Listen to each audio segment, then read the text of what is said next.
Hello, everyone. Welcome back to another episode of the Free Agent Podcast. Today, I've got Karina Mikhli. Karina, so excited to have you. Thanks for joining. My pleasure. Thanks for having me.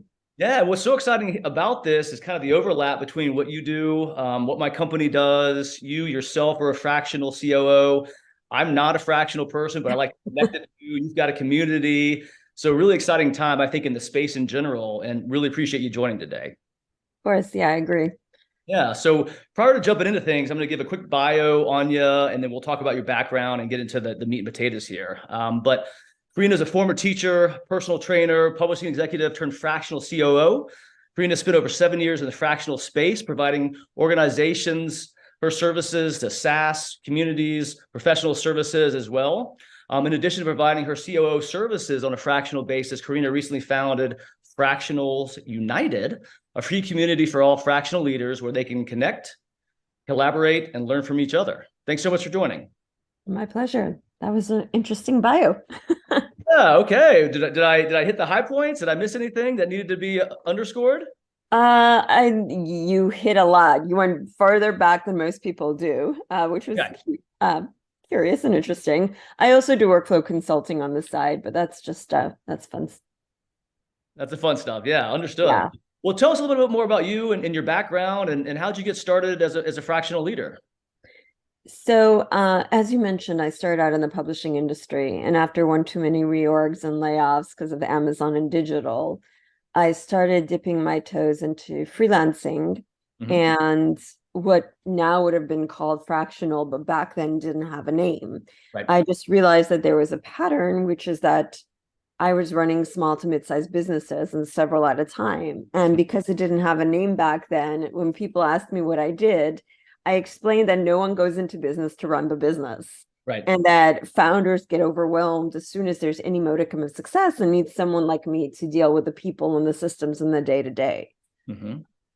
I don't even remember when I heard fractional the first time. I think it was like maybe 3, 4 years ago. I don't even recall anymore. But that's how my brand, Right Size COO, came about because fractional didn't exist back then. Understood. And so currently, I mean, majority of the consulting work that you provide is just strictly COO services to SaaS companies, professional services, et cetera, basically acting as kind of the integrator to the visionary or CEO or president of a company. So I think it's worth mentioning that the difference between fractional work and consulting work. So when I say I'm a workflow consultant, that's, very project based. There's an end point. Even long-term projects have an end point. Mhm. Fractional work, you're an integrated part of the team. There is rarely an end date. There really isn't any difference between a fractional COO and a full-time COO, except you're doing it a fraction of the time. So Sure. you have other things you're going on, but you have a team, you represent the company. So I like to differentiate between fractional work and consulting because they're both great and I do Sure. both, but they're very different. Yeah. No, I tend to agree. And again, my company, we use the term fractional as well as interim, but we also do Mhm.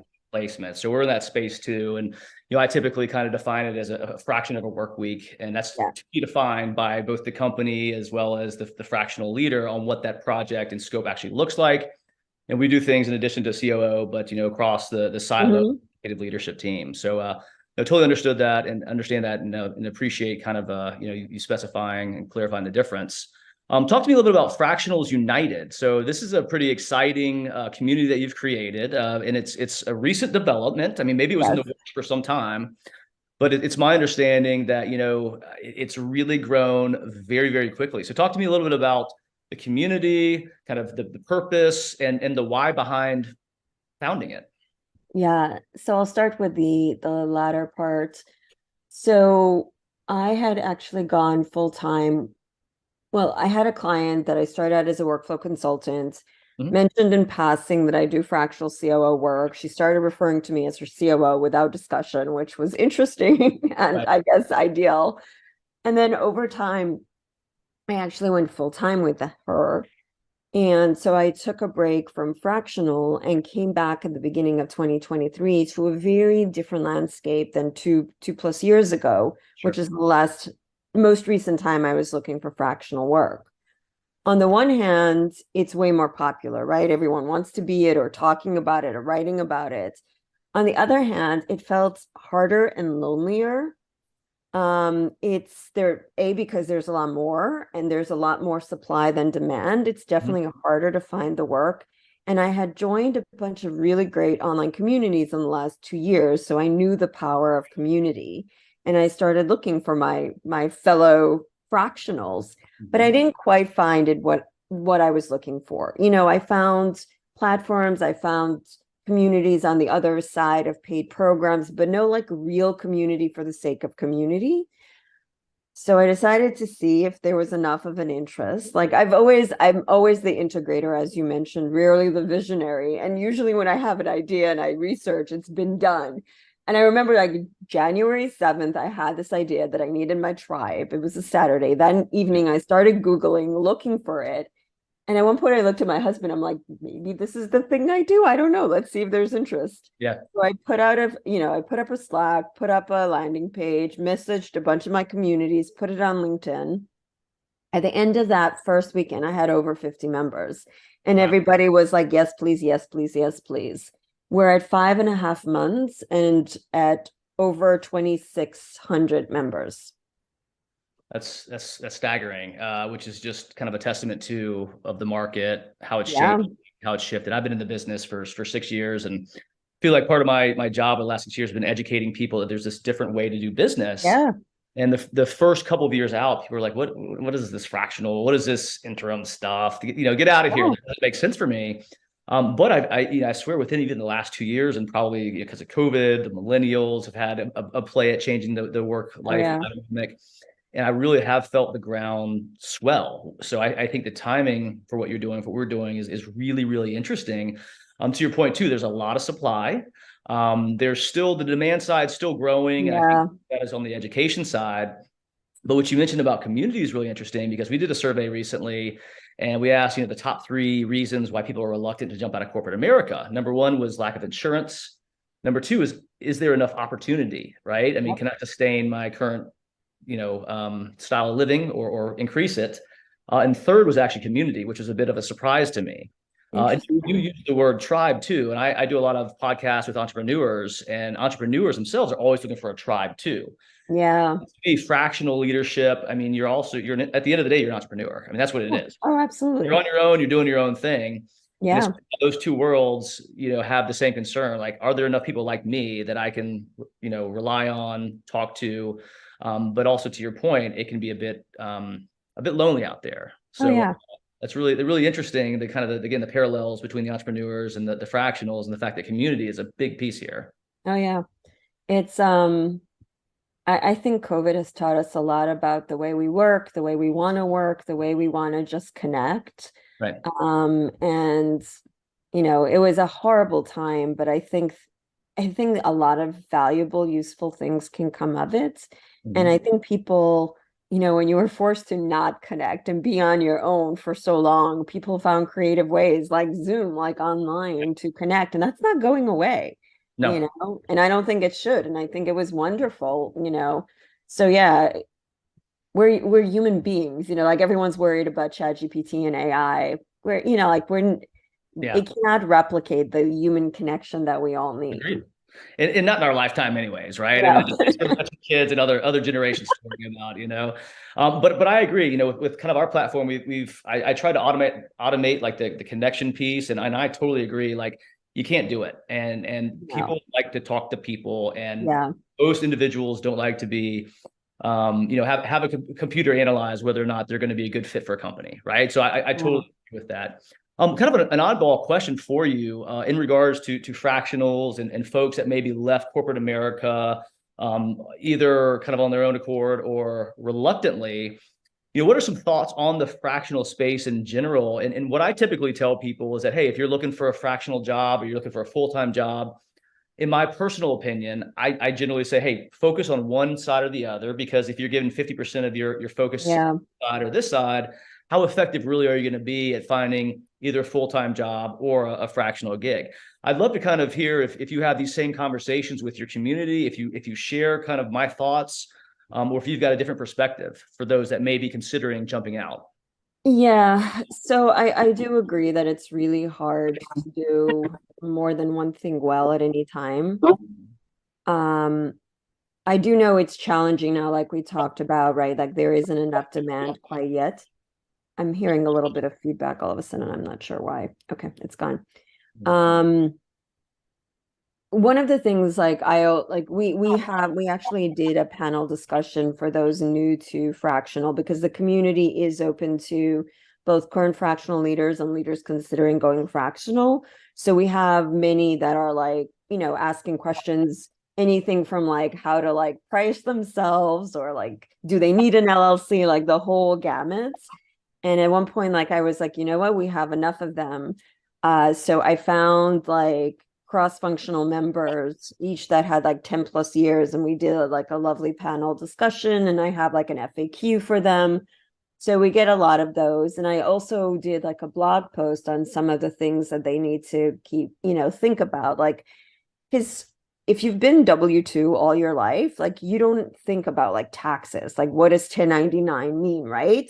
Like, or that you should really incorporate yourself to like even just an LLC level just to protect yourself, or how do you juggle time, or that you don't have, like you said, benefits or vacation, like all of these things, like you need to like think about because you really are in business for yourself, even if you're embedded in somebody else's team. And even just juggling more than one client is very different than being full in on one client, right? It's challenging enough as a leader to juggle your calendar and all your team one client. Do it times 3 or 4, it's a whole other level of challenge. So there are those things. And of course, the thing that we also say is that you need to have some savings because it's going to take time. Like you can't just jump from one to the other and expect, to be okay. You need to have savings for a good 6 to 9 months before you make this shift, just to be on the safe side. So some interesting points, and I totally agree. And so I get folks that come to me quite often that are kicking the tires, which is fine, because that's important. You need to do your due diligence. Yeah. Decision. But the juggling piece that you brought up is something that I always share. And what I've seen with a lot of fractionals is that they're working maybe 2-3 gigs at one time, and they did a poor job at setting expectations. Yes. And so if you're talking about founders that are maybe sub 15 million ARR, maybe sub 10, every decision is a critical one. Yes. But they really rely on these fractionals for a lot of support, and it can blur the lines between other gigs, home life, and I've seen people burn out a little bit Oh at yeah. job on the front end. They loved it for like 3 months, and then all of a sudden it just became a little bit too much to bear, which I can really appreciate. So I think that's really critical, is setting the expectations on the front end. And then the savings component as well. What I generally tell people is that, you mentioned 3, 6, 9 months. I'd be surprised if somebody lands a gig prior to 3, unless they already have things set up before leaving corporate America. And if you can do that, that can be the holy grail because it gives you some runway. But I've also seen more people leave the fractional space because, maybe savings wasn't aligned. Yeah. Maybe expectations again from them, from their perspective was not aligned with how long it can take, because ultimately a lot of business development is involved. You've got to meet people, you've got to network, and it is difficult. I mean, it can be the holy grail if you're able to cobble together the appropriate amount of roles, but it can be tough on the biz dev side. Yeah, absolutely. And no one who's done, unless you've been in sales, no one that is a full-time employee ever has to network that way. Like it was totally new to me as well. It's like there's a reason I'm a COO and not a CSO, or CRO. It's challenging. It is, and I've seen sometimes that CSOs may have an advantage in the space because of just the sales acumen they bring, but it's definitely something that can be learned by other people. It just starts with being able to kind of promote yourself, but also networking. And I found my business has grown as I've gotten better at networking, and I'd say that's 75% of the battle. Yeah. So finding ops, which is interesting.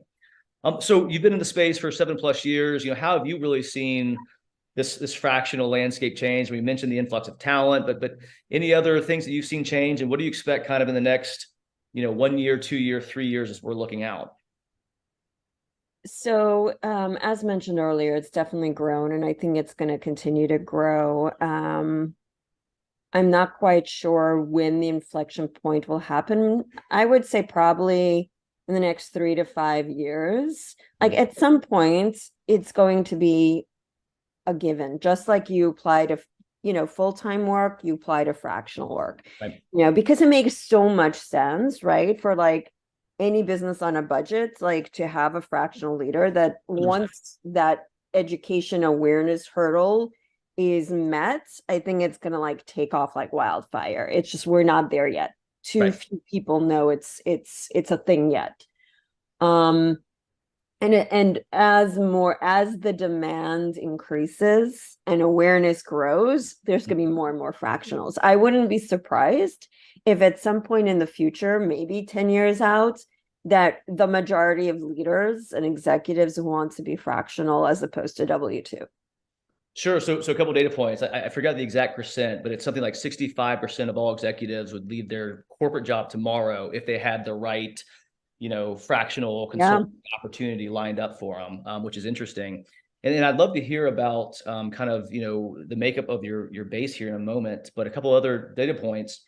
You mentioned that some companies don't need, full-time leaders a certain size. And what I've seen, a big influx on the CFO side, so the finance silo, Mm, with companies that are, sub 15, sub 20 million, they don't really need a full-time yeah. CFO. I mean, probably not until you're 30, 40 million in revenue, if Yeah. that.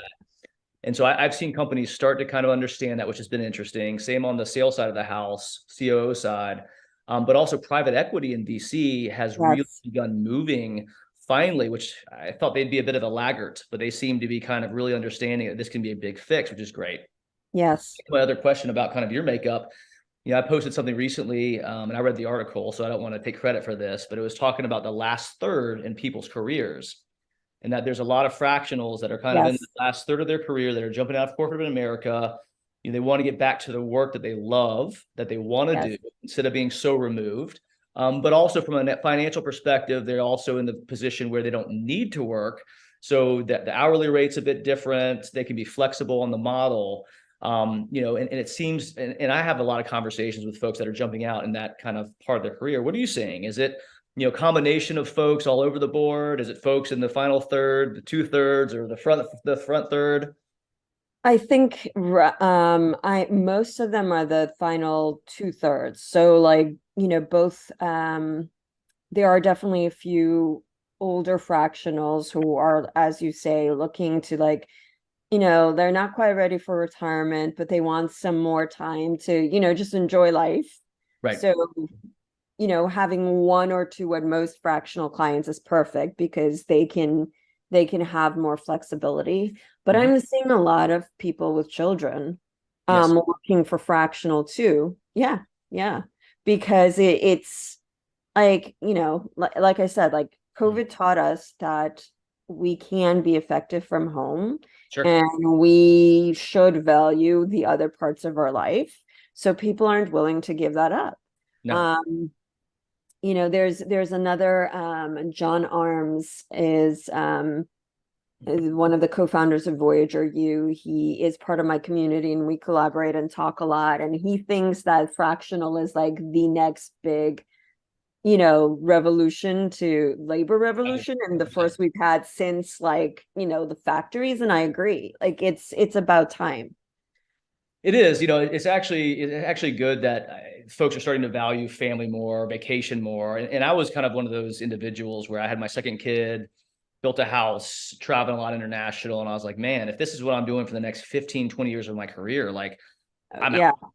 And so Yeah. that's kind of why I started my business. And it was really around quality of life. How do I create a better situation for me personally than what I had? So that's super interesting. And I definitely agree this could be the next big revolution. And tend to agree as well with kind of your numbers in maybe 3 years, 5 years. I feel like we're trending, we're getting there. Yeah. Um, but it's a lot of companies are still hard like programmed to think you need a full-time employee for every position, which is just not correct. So here's a dirty secret. There have been full-time jobs and we all, many of us in the community agree, like I can't think of any W2 position I've had like full-time where like after 9 to 12 months, I didn't have like downtime and was being paid to twiddle my thumbs. 100%. And, like if you look at my history, every 9 to 12 months, I would either get promoted, move on, or let go. You know, it's like if you're competent, like unless you were talking Fortune 500, 1000, where there's constantly like, you know, new challenges and things, you know, like if you're good at your job, you're going to like optimize yourself out of a position. So it's really a waste. Like I've started saying this. I'm like, it's almost irresponsible for founders on a budget to hire full time because it really is a waste. If you have the right person, it definitely can Yeah. be, for sure. You know, the flip side of that though is in corporate America, the one thing I miss is that if you're having a bad week, bad month, you could just coast in at 65% of the time. Whereas here, I feel like I'm Yeah. moving quickly, and I don't have that Yeah. ability. But that's a conversation for another day. So two more questions, and we'll get you out of here. And really appreciate the time. Fascinating stuff. Your passion shines through. I love the space. Like this is where we're headed.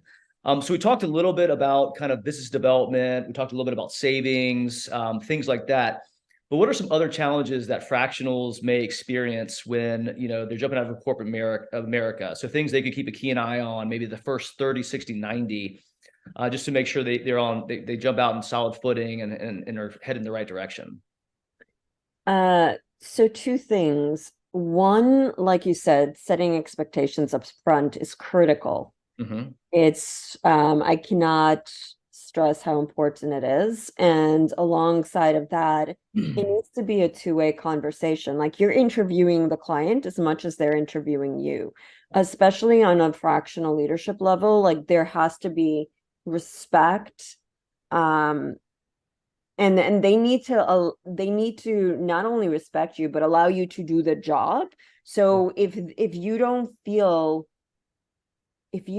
that that is the case, like at some point, like you walk away. And I know it's really hard to do that, but I remember the first time like I fired a client, it was liberating, but also very critical. Sure. Same here. So I've been in the same situation where it's funny. It was like a client that paid me 20% of my fee, but took 80% of my time, the old 80. And I felt like I needed the business so bad that I Yeah, stayed in this kind of abusive relationship, yeah. and then eventually I ended up firing them. They're my first client, by the way. Ended up firing Wow. them. And so there was a dip in revenue naturally. But then what I brought on was four other clients that were so much better. Revenue was better, communication was better. And to your point about the kind of the two-way interview, what I generally tell folks is that you're only as good as the information you're provided. So if you feel like the person you're working with is going to be a roadblock, then that's going to stymie progress and your own success. So it's Yes, really critical that yes, they're interviewing you, but it's a two-way street, and you need to be doing your due diligence on that absolutely. side as well. What are your thoughts about niching down? Like for instance, when I talk to people who are kicking the tires or getting started in the space, I always tell them to be very prescriptive about what they're trying to accomplish. Make sure they're reaching out to their network. Maybe create an executive bio or maybe even a simple landing page or URL, and ultimately kind of let their network know what they're doing.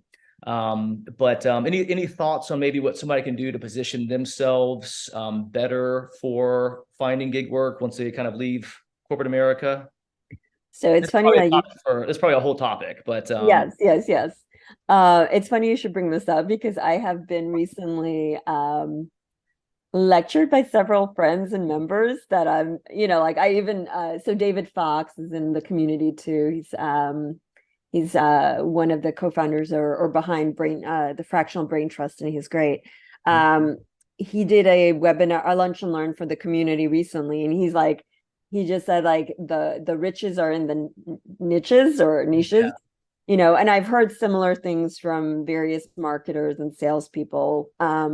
So I'm trying to be better at it myself. And I think, yes, because like I've done across industries before when it was not an issue, but now that there's more supply, I think I've been working on that as well myself. And I think it's critical because to David's point, it makes it easier for people to think of you and keep you top of mind for specific needs. So I think it's very important. And I know there are people out there that don't have websites, that just use their LinkedIn. I've always had a website. Right. I think it's just important. I do too. I feel like it's table stakes, and you can have one created very, very easily. Yeah. But too, with your point about niching down, especially in a crowded market. And what I typically tell people is like, hey, distill it down to like the three areas where like you've got a use case, you've got quantifiable data, you can really kind of illustrate to somebody where you're most effective. And I feel like that can help folks really establish solid footing. But it is difficult because it's a lot easier to say, I can do a bunch of different things. Yes. It's so hard to articulate and have somebody understand what it is that you're really good at. Yeah. If you can Yeah. master that, I feel like you'll be one step closer in the whole game. Absolutely. Excellent, Karina. Well, hey, that's all I got. Really appreciate your time. So where can people find you? We'll be sure to add a link to the podcast. Sure. So I have a personal website, karinamikhli.com, which has all the other links to various things. I'm also on LinkedIn and obviously fractionalsunited.com if anyone is a current fractional or leader considering going fractional. Awesome. Well, cool. Well, hey, keep up the good work. Thanks so much for your time. Really appreciate the conversation here. Likewise. Thank you for having me. Thank you.